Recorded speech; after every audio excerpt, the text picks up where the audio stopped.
Well, I'm definitely not a morning person, but right now it's morning. Usually I record these things at night, but the way today's working out, I'm recording it early in the morning. So bear with me if I seem a little bit sluggish in this video today. I'm kind of on this kick saying that being older can actually be an advantage as a youth pastor rather than a disadvantage. And so I made a video last week just talking about what you can do in order to be better as an older youth pastor. Today I'm going to talk about how or in what ways you will be better as an older youth pastor versus as a younger youth pastor. What's interesting when I think about this is right now I say, yeah, being older is better as in youth ministry, but when I was younger, I would have told you, no. Being a younger youth pastor is far more effective and far better than being an older one.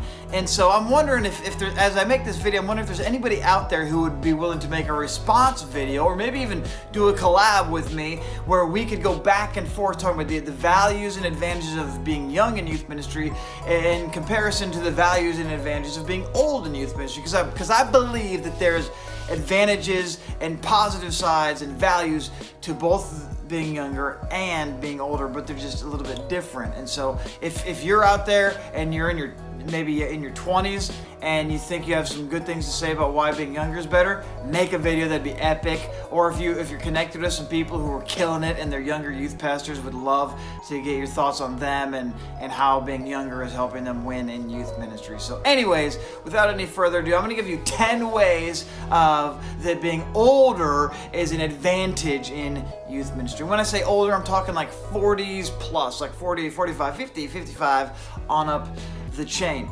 Whoo! All right, here we go. 10 advantages of being an older youth pastor.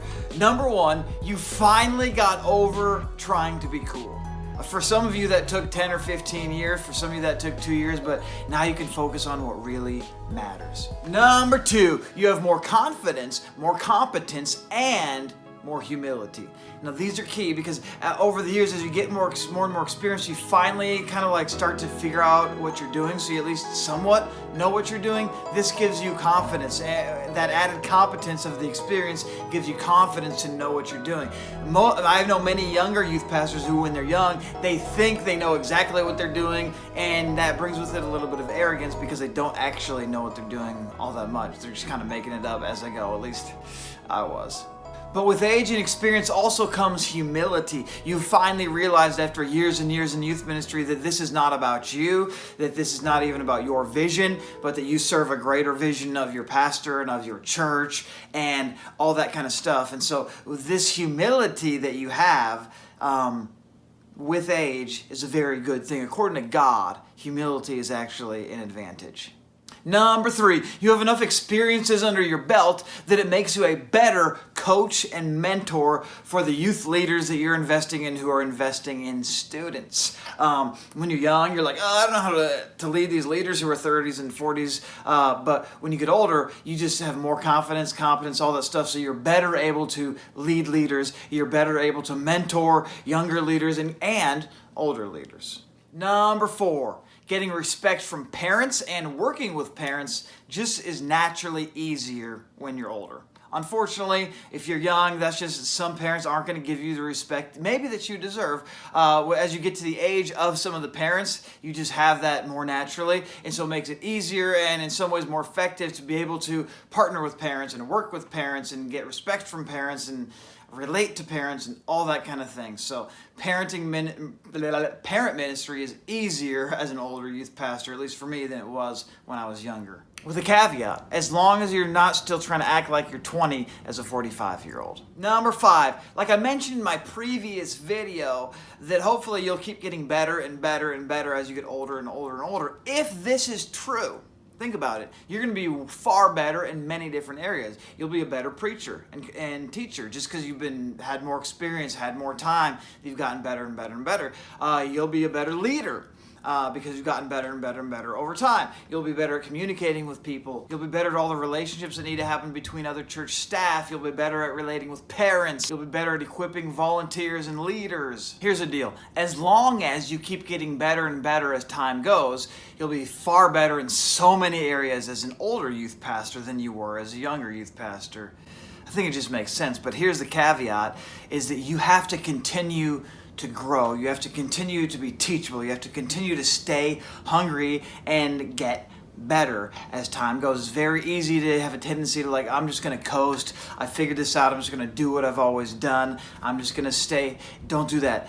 Always push yourself out of your comfort zone. Work to keep growing and keep getting better and better and better. My hope is that every student pastor is going to be far better at age 40 than they were at age 25, and even better at 45 and better at 50. Man, what if America was filled with youth pastors in their 40s, 50s, and 60s who were literally at the top of their game? Not saying my peak in youth ministry when I was 29. No. What if we're man, my peak in youth ministry when I was 69? I don't know. If we keep getting better, we'll probably be better at 70. My encouragement for you today is stick with it, because if you stick with it and if you keep getting better, you will be better at 70. Number 6, hopefully by now you've figured out what you're good at and what you're not so good at, and you're able to now leverage your strengths in order to have the maximum impact. Number 7, you finally gotten over that Lone Ranger mentality, and maybe you never had it, and this isn't necessarily true of younger youth pastors, but as you get older, you realize man, I just can't do this by myself. I need a team. And so you've worked on getting help from other volunteers, from other people in your church. You've given things away. You've empowered people. You've even connected with other pastors from other churches and realized the value of relationships with those inside your church and those outside your church, that this is meant to be a team sport. We're not meant to do it alone. It's not about us. And so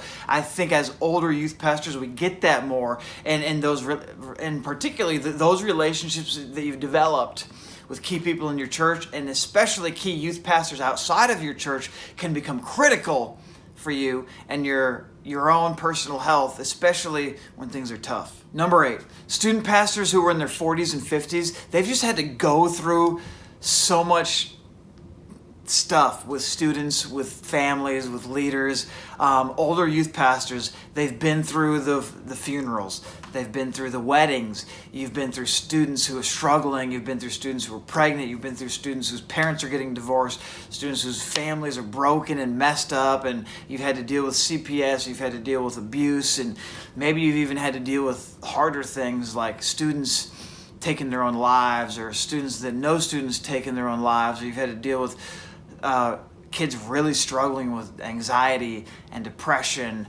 I had a student a couple years ago who I knew who died of a drug overdose. I mean, there's so much junk, to be honest, that you've had to go through and then walk through with students, that on the other side of that, you're able to, number one, there's nothing that's going to shock you or totally rattle you. You've had hard stuff, you've had crazy stuff, you've had intense stuff. And so because of that and that experience, that you're able to be a rock for people when they're walking through the hardest times of their lives. When students have parents or siblings who die, you can walk with them through that. When people face the biggest tragedies of their lives, the biggest pain of their lives, you're able to be the person who God has in place who can walk with them through that. And some of that you just can't get without years and years of experience. And so one of the advantages of being older is you've gone through so much life that you're able to better walk with students through the junk of life.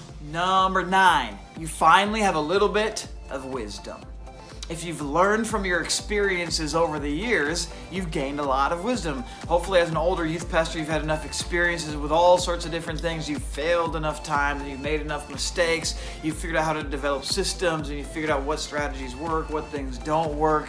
All this kind of stuff leads to wisdom for you. You've had parents get mad at you. You've made stupid mistakes in certain areas. You've had more hard conversations. Hopefully you've read enough books that's given you more wisdom. Finally, at 20, 30 years into this, you're gaining some wisdom, which God says is a really good thing. And I think it's a huge advantage as a youth pastor. And number 10 is that you have a more long-term view with what I would like to call faithfulness and endurance muscles that you've developed after years and years and years and years of faithfully serving God, faithfully serving students. You are a man or a woman who has endurance and who has faithfulness, and God rewards faithfulness. And there's huge value in that in youth ministry and in the kingdom of God. So way to go. You've been faithful. Continue to be faithful. Also, you've been in this long enough to realize that it takes a lot of time sometimes to develop fruit, but you know that it's worth it. And a bonus of being older is you finally figured out how to make the most of your time, and so you're not wasting hours and hours and hours on things that don't really make a difference. You finally figured out how to leverage your time for the maximum impact for the kingdom of God, which is a very good thing. So anyways, there's my 10 reasons why being older can be an advantage as a youth pastor. I'd love to hear your thoughts in the comments. Post what did I miss? What's not here of some of the advantages of being an older youth pastor. Hey, and if you want to make a video of how being younger has its advantages in youth ministry, I am looking for somebody to make a response video to this video so we can get both sides of the spectrum. Anyways, thanks for watching today. This is a year in the life of a 40-year-old youth pastor, and I'll see you tomorrow.